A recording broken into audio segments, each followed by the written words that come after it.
Hi friends, I hope all of you are doing fine.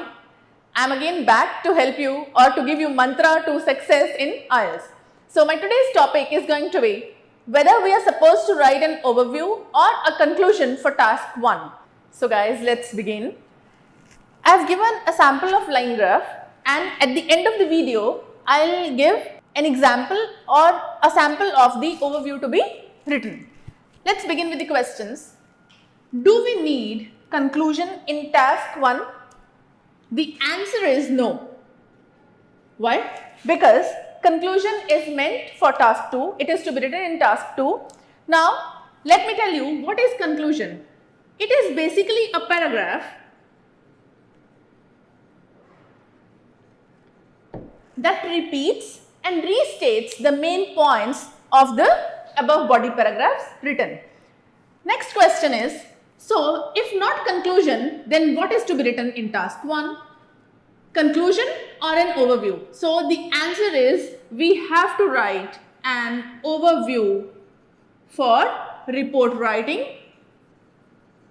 That is, or in other words, you can say for task 1. What is an overview? Overview, again, it is a paragraph that contains key features. So guys, please, I request you to watch the video till the end because I will give you a sample answer for the overview of the above given line graph. It is basically a paragraph in which key features of the graph are to be written.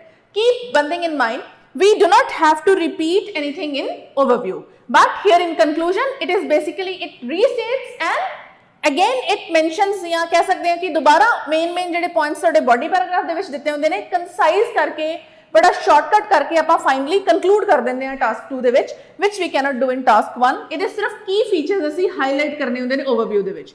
Next question is, can we write both? The answer is no, because थोड़ी repetition हो जाएगी अगर तुसी दोनों चीज़ां लिख दियो if you write conclusion in addition to overview.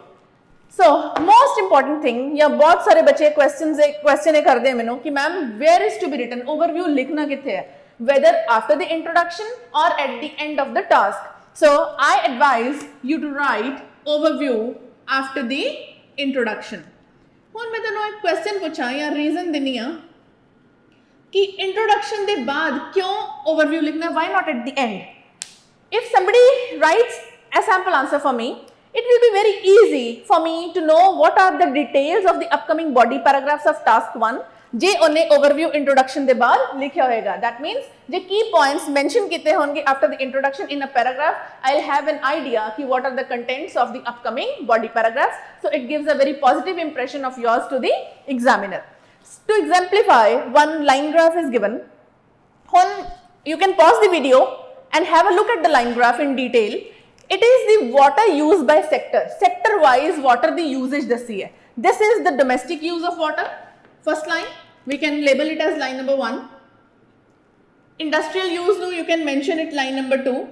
And agriculture का label कर लो line number 3. These are the years on the horizontal axis, 1900 and then 20 years the gap है. And this is 1000, 2000, 3000 units are given. Fine. हुन एदा overview की हो सकता है. Look at the graph again in detail. ਇਹਦੇ key features ਅਸੀਂ ਲਿਖਨੇ ਸਿਰਫ overview ਦੇ ਵਿੱਚ.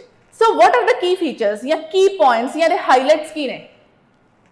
Maximum usage of water was by the agriculture sector or ਤੁਸੀਂ ਕਹਿ ਸਕਦੇ ਹੋ cultivation sector, while minimal use of water was by the domestic sector. So this is your overview. So we can compile it as maximum, or you can say the largest amount of water was, because when मैं was क्यों लगाया, it is past, was used or consumed by agricultural sector, while sector इथे लिख लेना, mention कर लेना, while minimal consumption और जे consume word पहले लिख लिया, try to use synonym, usage of water was by domestic sector. So this is all. How do we write overview? Again I repeat, task 1 ਦੇ ਵਿੱਚ you are supposed to write overview, not conclusion. Conclusion ਇੱਕ concise ਕਰਕੇ ਆਪਾਂ ਨਿਚੋੜ ਕੱਢ ਦਿੰਨੇ ਆ body paragraphs ਦਾ, ਤੇ ਉਹਦੇ ਵਿੱਚ points ਦੀ ਇੱਕ ਤਰ੍ਹਾਂ repetition ਹੋ ਜਾਂਦੀ ਹੈ. But in task 1 overview ਦੇ ਵਿੱਚ ਸਿਰਫ key features highlight ਕਰਨੇ ਹੁੰਦੇ ਨੇ. Whatever graph is given to you, not exclusively line graph, bar graph, pie chart and line graph या combination of कोई भी graphs हो सकता है. So I hope this video is clear to all of you. Keep watching my videos. Please subscribe my channel if you have liked my content. Thank you.